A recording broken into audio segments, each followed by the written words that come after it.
When it comes to hunting, nothing beats a shark. The strategy, the tactics, the weapons, sharks have it all.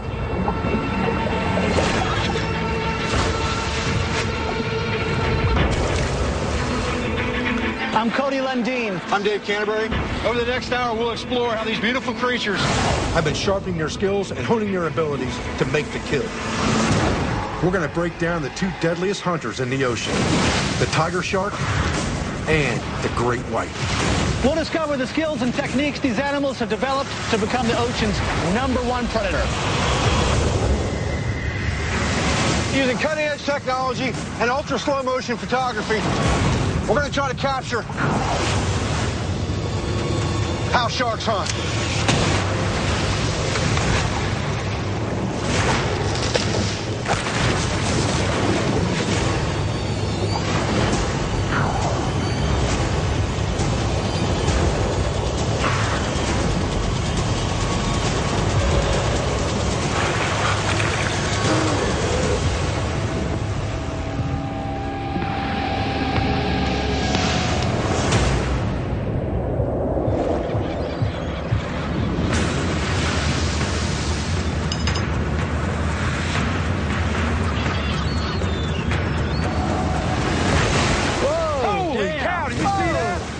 That's what I'm talking about. Awesome.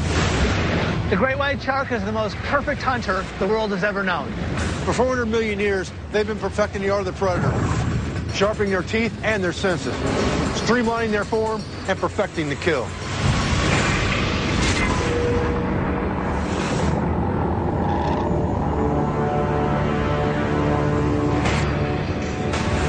See that, Cody? Damn! So how do they do it so well, and what can we learn about it? We came all the way here to South Africa to find out. The waters around Dyer Island have one of the densest populations of white sharks on the entire planet. But great whites migrate and hunt around the world. The reason they're here at Dyer Island in such great numbers is for the hunt. And here, the hunt means seals. With the huge population of Cape Fur seals in this area, the great white's favorite food, you know this is a hot spot for great white hunting. Author and photographer Dirk Schmidt is here with us today to shed light on why these great white sharks are such excellent predators. Dirk, why do you think there's a difference between how great white sharks hunt here in South Africa as opposed to other parts of the world like Guadeloupe or Australia? Great whites hunt intelligently.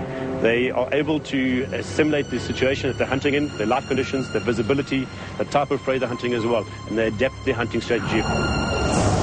Sharks have a very bad reputation of just attacking anything they see and just being dumb predators.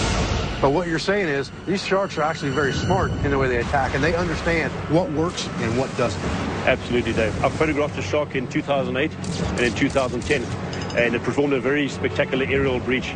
And when I compared the two photographs, it actually turned out to be exactly the same shark. They had breached in exactly the same way 2 years apart. That shows me that the shark has cognitive ability to actually learn and perfect its hunting techniques. It's pretty clear those seals are hard to catch. They're incredibly nimble and fast. So in order to nail them, it looks like these sharks have come up with some killer strategies. So there's 3 different types of attack that these sharks use. Can you break that down for us? Sure. There's the most spectacular one, which is the Polaris breach, where the shark rockets up vertically from below the seal. Then we have the aerial breach, where the shark comes up from behind the seal, where the shark is literally parallel to the surface of the water. And then we have the last one, which is the surface broach, where the shark barely exits the water and it grabs the seal from the surface. That's cool, Dirk.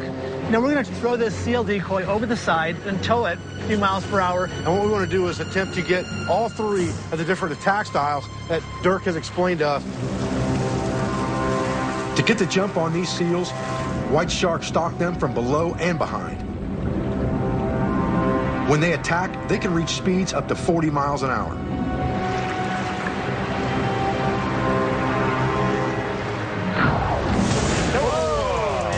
Captured at 1,000 frames per second.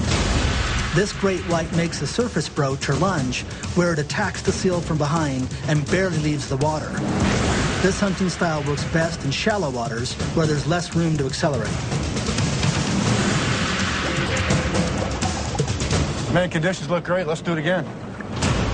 This breaching behavior occurs most often during the hours around sunrise and sunset. Yeah, I feel good about this. I think I get nailed.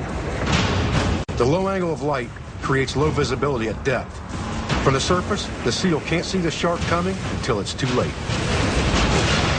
Whoa! Man, that's what a hunter does right there. 0 to freaking 40 miles an hour in 30 feet of water. Boom, instant ragdoll. So, Dirk, tell us more about that breach we just saw. That was a classical aerial breach. The aerial breach takes shape from a slightly more shallow angle where the shark pursues the seal, then gets airborne completely. And it's literally parallel to the water. All right, round 3.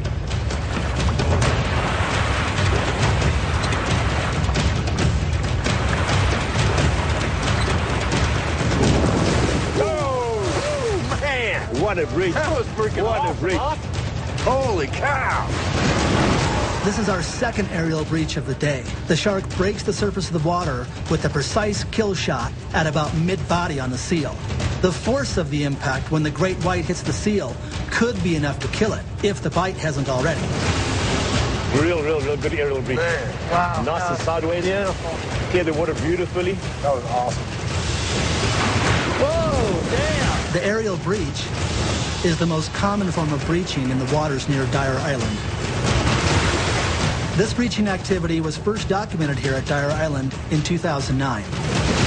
Prior to that, Seal Island in False Bay was the only area where this attack style was well documented.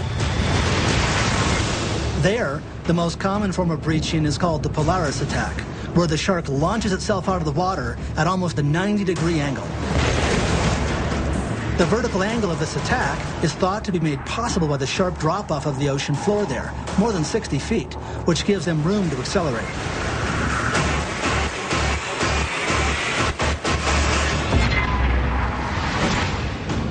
Wow, that was one of the most amazing things I've ever seen. What we're seeing out here with these breaches and all this different activity that we've seen this morning is a learned behavior from these sharks. It's very similar hunting behavior, learned behavior that people have. Sharks learn from their behavior in the past. And just like we perfect our hunting techniques and the way we hunt, the sharks will do the same as well. They've been around for millions of years. They have honed their hunting skills and their hunting intelligence.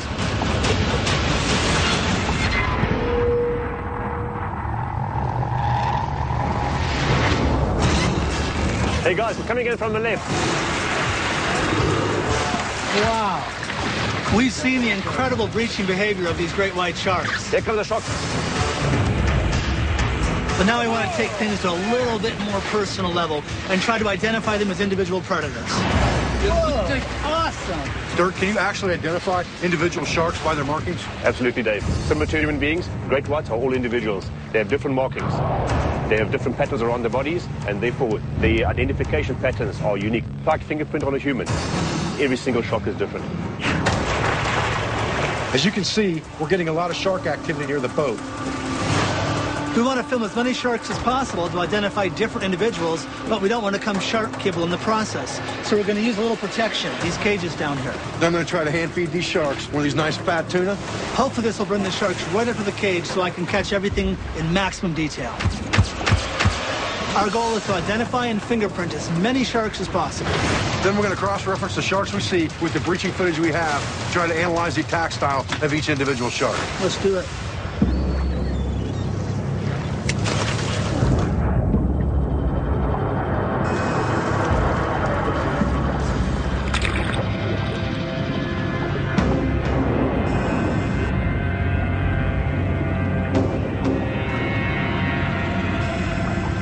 In order to get the sharks close enough, Dave is trying to hand feed from the cage, and the crew is using a throw bait.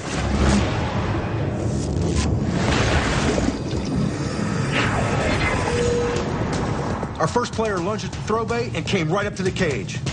Oh, nice, guys. This shark is a female. We're going to name her Coraline. She has a unique pattern on her caudal fin. Oh, what a beautiful shot. Two more sharks on the left coming in the right. This place is teeming at the moment.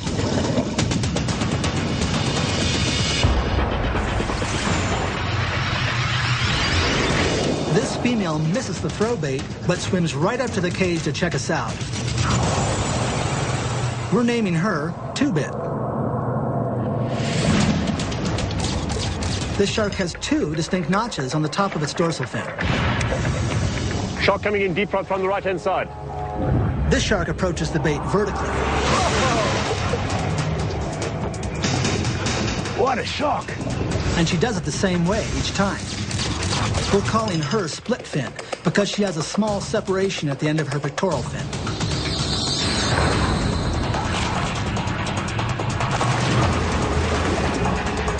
Right over here again, another male, big shark.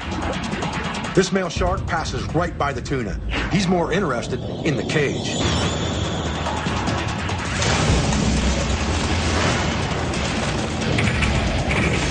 This male, we're naming Spot, has incredible energy and turns right back on our bait.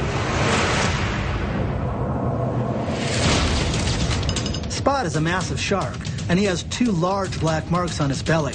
But just as Spot swims away, another massive male shark takes our throw bait.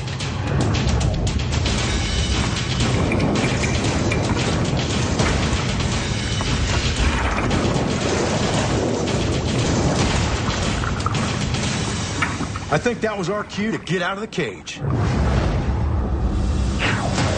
Wow, that was awesome, man. Yeah, we were able to identify a bunch of sharks. The shark we ID to Spot is clearly the same shark we saw breach earlier this morning. That black spot on his belly is a dead giveaway. But the crazy thing is, it's also one of the same sharks Dirk photographed in 2008. That's amazing. This suggests that, as Dirk believes, individual great white sharks may breach in their own unique style. Woo! That's awesome! Next, the awesome power of the great white's bite. And later, a suicide mission to discover how great whites feed There's sharks everywhere. on the ocean floor.